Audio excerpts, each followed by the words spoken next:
Breaking tonight, the Kelly File just stopped into Omar Mateen's mosque and spoke with the mosque spokesman. It's right here that America's deadliest mass shooter worshipped. A small Florida enclave that has reportedly just 200 regular worshipers. As Catherine Herridge reported, it's also where an American homicide bomber who killed himself and others in Syria last spring went to pray. The mosque spokesperson called that a coincidence and said he is in shock over the nightclub terror attack. It's horrible things. What happened to his mind, it has no explanation. As I mentioned to you, I'm still under shock.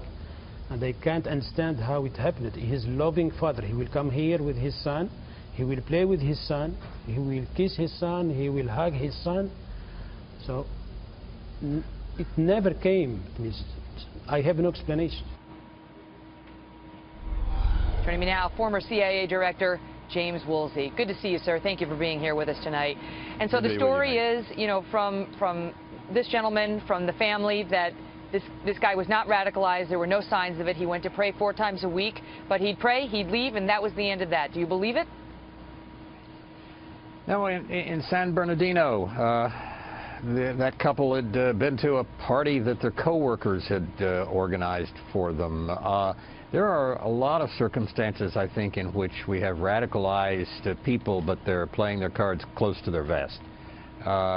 One just does not necessarily have with someone who's ideological and heavily driven and very committed. They can also be clever and hide their emotions, and apparently this may be what happened in this case. Now the FBI has taken all sorts of heat because they had this guy twice on their radar and they let him go. But the thing is, we have a Bill of Rights in the country, and they're saying that this didn't rise to the level where they could do what the rest of America now wishes they had done. Exactly. I'm on the Bureau's side on this. This is a Federal Bureau of Investigation, not the Federal Bureau of Protection.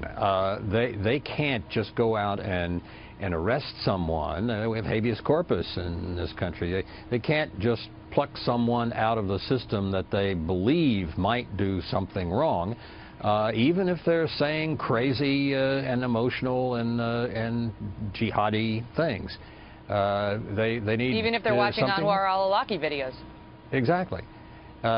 So I think that the Bureau, I think, did the best it could under the circumstances that it had to operate under. The problem is that the President and the administration for 7.5 years have not been even breathed the idea that we are at war.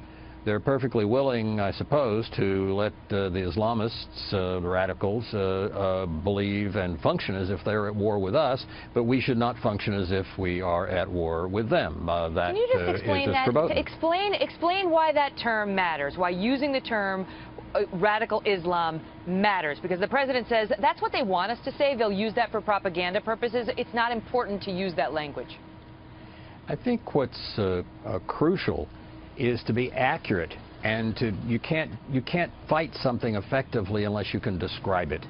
And this administration has been all along on, I think, on the notion that what they want to sell is the story.